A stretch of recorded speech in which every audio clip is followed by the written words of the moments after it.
Donald Ojogo joins us. He's a former commissioner for information in Ondo State. He's now the House of Reps candidate. He's moving on. He's since left that. Good morning, Donald. Thank you for joining us. First of all, commiserations to you and everyone else out there. Quite a very disturbing scenario that played out only yesterday.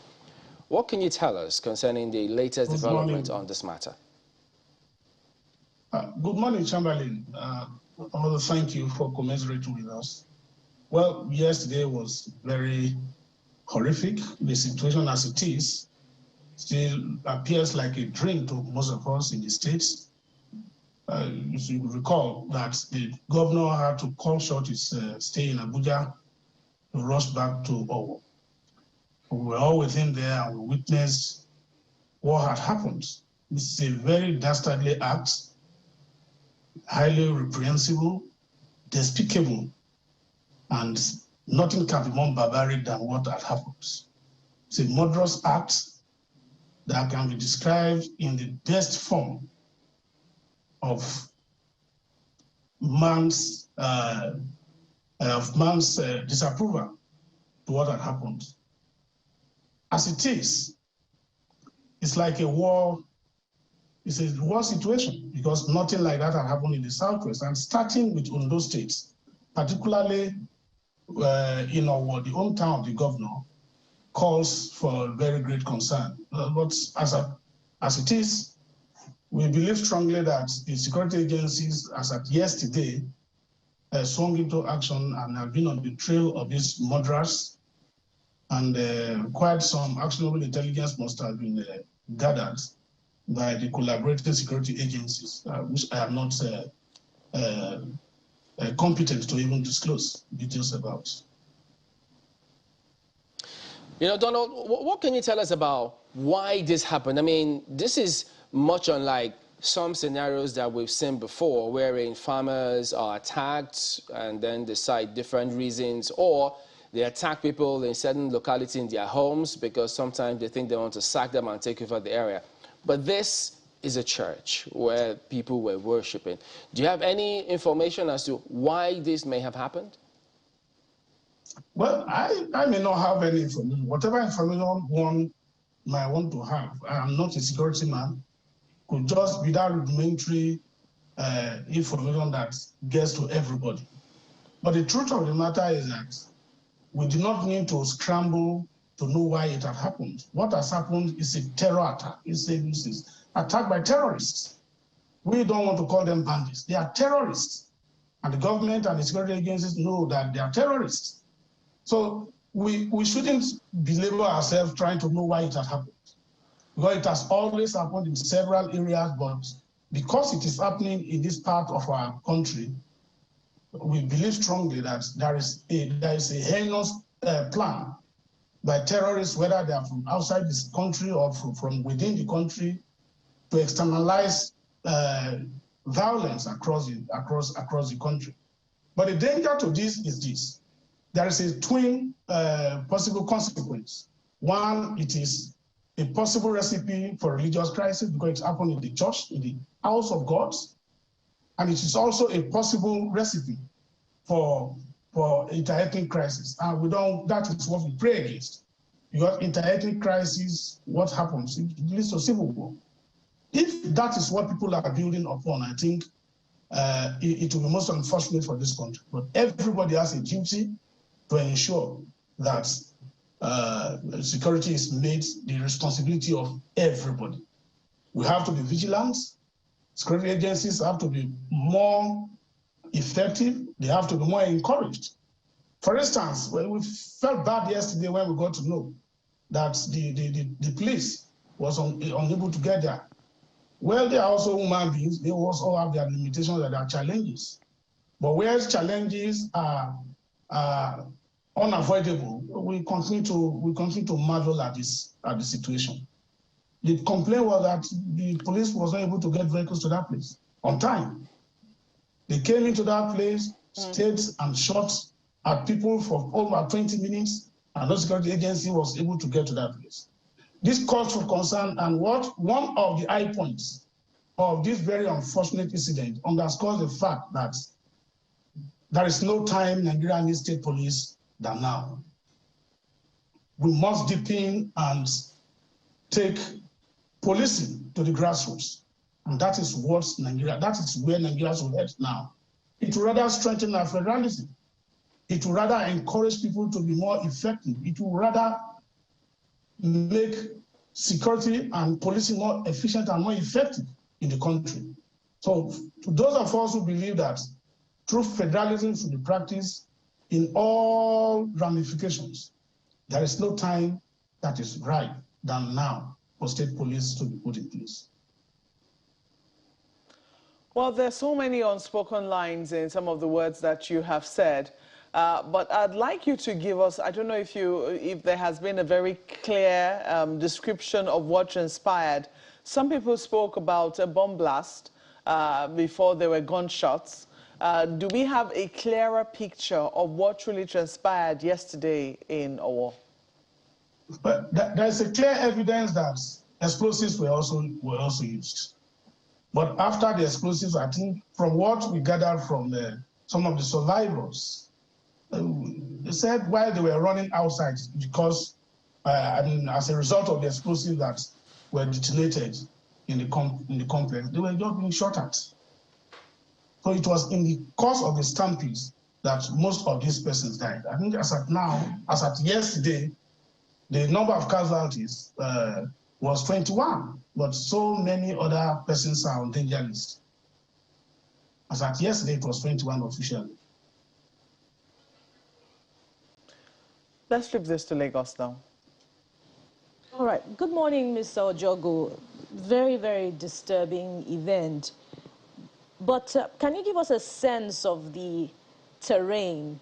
Because if they came in with dynamite and the guns, in fact, reports say that they also shot people outside the church. Why? Yeah. That means that they must have operated for some time. Even if you don't have answers, you know, it begs the question, how come they had so much time to operate yet unchallenged? What's the distance between that church and the nearest police station? Perhaps you have answers to these questions. I wasn't in that vicinity. We got there much later after the incident at the court. So it cannot be in my place to say how and why they had to operate unchallenged for that period, for almost upward to 20 minutes or so, between 20 and 30 minutes, according to the survivors. Well, the nearest police station to that place, I think, is almost 2 kilometers. It can be up to 2 kilometers. Because I know there's a police post opposite, if not adjacent, the palace of the Olowo. And this thing happened behind the palace of the Olowo. So it's about 1.5 or 2 kilometers, approximately. Also, Ondo is not new to attacks. I recall Oba Israel Adewusi was killed some years back. In fact, a traditional ruler in Owo too was killed some years back. And there have been attacks and kidnappings. There have been some survivors who have been able to tell the story. For instance, when Elewere, one of the traditional rulers in Owo, was killed, another was attacked but was said to have survived the story, survived the incident rather. When these survivors are debriefed, what intelligence do security operatives in Ondo State gather that may give us a sense of the new dimension to attacks in Ondo State, like what happened in Owo yesterday? Well, it does appear that this is a heightened form of violence that has been visited on Ondo State. Yes, these instances you made reference to, they are true, but this never happened before. But it is also not as if the security agencies went to sleep. Some arrests were made, and that is one key area where our own homegrown security outfit, the Amotekun, actually played a very key role. There have been several actionable efforts as a result of intelligence gathering by the Amotekun and other sister security agencies in the state. But those are things we cannot come to the public to discuss. One, we are not privy, particularly myself, I may not be privy to details of the content of the intelligence that have been gathered and the efforts that have been put in place so far for actionable attempts may not also be at my own disposal. So it doesn't go to it doesn't reflect the fact that the security agencies have not done enough. They have done enough. But this particular instance, this particular incident is one too many. It's one that has taken everybody by surprise. And let me also tell you, but for the efforts of the security agencies, particularly our own Amotekun, maybe Ondo State would have been worse, because it was, from what we gathered and from what we have observed in the last 1 or 2 years, Ondo State had been targeted for attack, but because of the heightened efforts put in place by Amotekun that have been able to nip some of these efforts or some of these attempts by murderers in the board. But this particular one took everybody by surprise. The timing is also very curious. The operation, when it happened, also caused for concern. That is, it happened when the governor was in Abuja on national assignment. And mind you, Mr. Governor is the chairman of the Security and Compliance Subcommittee of the national convention that is going on currently, and particularly in our own party. Well, so he was there with the chief of Amotekun, and this happening in his hometown caused for concern. That is where our worry even lies. And it's actually my own concern as well, Mr. Ojogo. You've been in government before, former Commissioner for Information, and we know that, of course, security information is usually shared, and of course, you've just said now that there are some things you cannot say on television. But what is curious here for me, and I continue to maintain my confidence in our intelligence community of their ability to get ahead of the issues. Now, I would have expected, and a good number of people perhaps, that would have information ahead of this and be able to get ahead of it so it doesn't happen in the first place, and then we cannot be having the kind of conversation which unfortunately we have to have just to raise the issues. There are those who are wondering, God forbid that this happens again, who knows where next? So was there a way that we could have gotten ahead of this by getting the information ahead? It is curious because the governor said, and you have also corroborated the same thing, it came completely unexpected. If we had intelligence information that this was going to happen, could this have happened? Are you disappointed that we didn't know it was going to come out before it did? Well, you have also answered the question, because nobody would have had opportunity of getting intelligence as regards this and would allow this to happen in the first place. Even as non-security experts, as non-security actors, this wouldn't have happened if persons or people were aware that it was going to happen. Even if the intelligence community, as much as they have tried, was aware that this was going to happen, or they didn't act as fast as we desired or we wished. It's not for me to say on television. I know that quite a lot was put in place before this thing happened. It may not be specifically pinpointed to that particular Saint Francis Catholic Church. But for almost 6 months, there has been a curious scenario that security agencies were working up. I'm aware of that. I may not want to give details. But, it was over almost 6 or 7 months. But because time had lapsed, the people may have perhaps thought that it was not going to happen again. We had this fear sometimes in the middle or mid last year, or maybe last year, late last year, that there was going to be an attack on the state. So it was a proactive move on the part of the security agencies.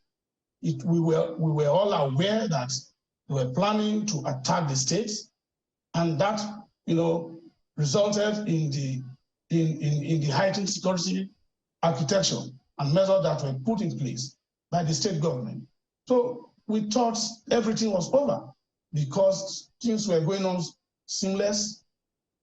Shortly after that, alarm was raised in the security circle and in that enclosed circle. But I think the most important thing is that lessons have been learned, because it is still a surprise to all of us. That is, I'm confused as I'm talking to. Okay. And it is understandable, Mr. David Ojogo. Thank you so much for your perspectives this morning, and we hope that the coming days will give us some of those answers that we all seek from various angles. David Ojogo, former commissioner for... Donald Ogo, my apologies, former commissioner for information in Ondo State. Thank you so much for your time this morning. Thank you.